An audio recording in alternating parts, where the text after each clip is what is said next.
I'm the music teacher here at Sunburst. And in case you didn't know, these are your children. We are so very excited that you guys are here tonight.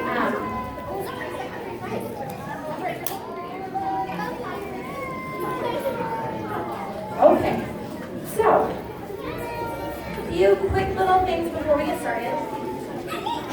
I want to let you know that everything that you see here tonight is facilitated by the Sunburst PTO, okay? And I personally am part of it, and all of the teachers are a part of it. If you don't know what PTO is the Parent-Teacher Organization.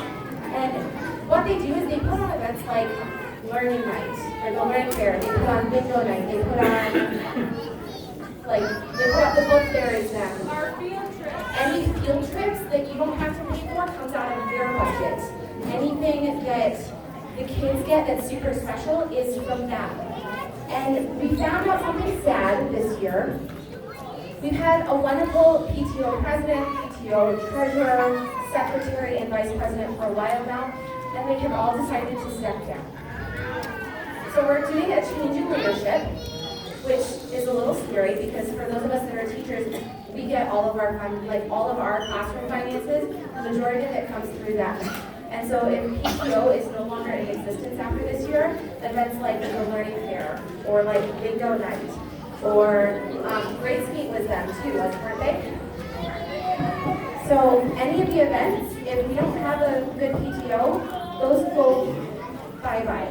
And so PTO has asked me to announce that they are accepting bids for leadership roles. So if you have a young child that you're considering being in a leadership role for PTO, please look into it. They have a table just outside these doors.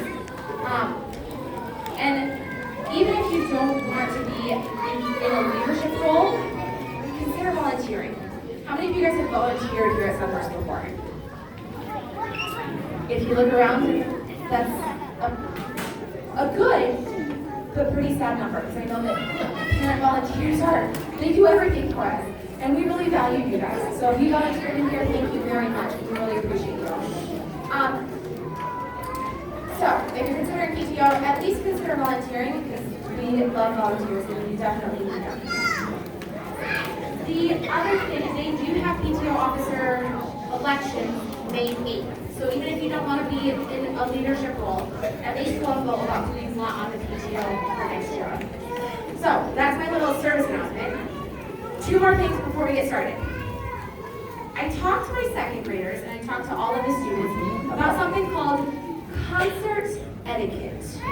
Now, etiquette is a very big word that my second graders don't really know that one. So let me give you a lesson too. Concert etiquette means concert behavior.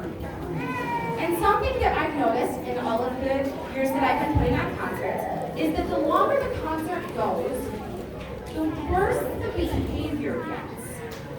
And unfortunately, it's not the kids that get worse. Which leaves the adults.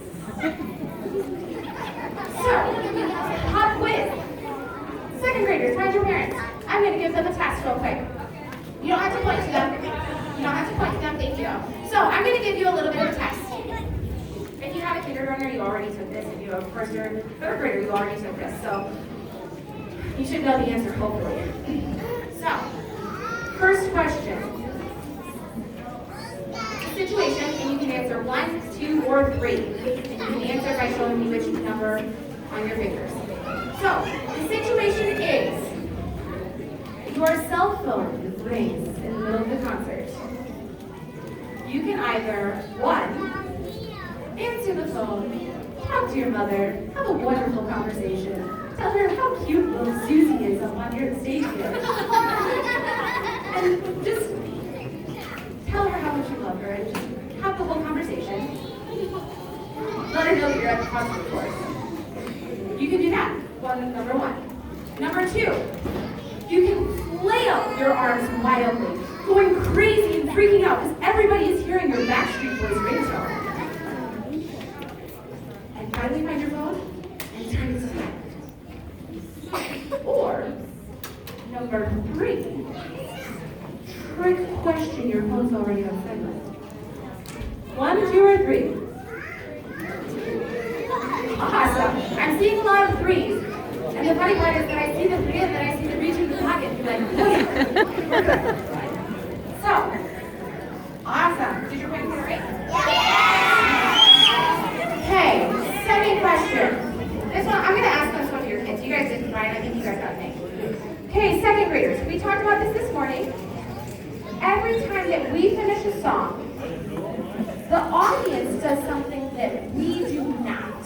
Can you, as a whole group, tell me what do they do that we do not? Can you do it in a not-yelling voice and a normal voice? They clap their hands. Now, I'm going to add on a little bit to that for you parents. If you have to have a conversation, have it while we're clapping for the students. It's just something about being respectful that they've been working so very hard, and I know that when I come to a concert, I want to hear the performer. I don't want to hear the person next to me having a conversation. If you have to have a conversation, I understand. It happens. Go ahead and take it outside if you have to have a conversation, or have it when we're clapping and the students are performing.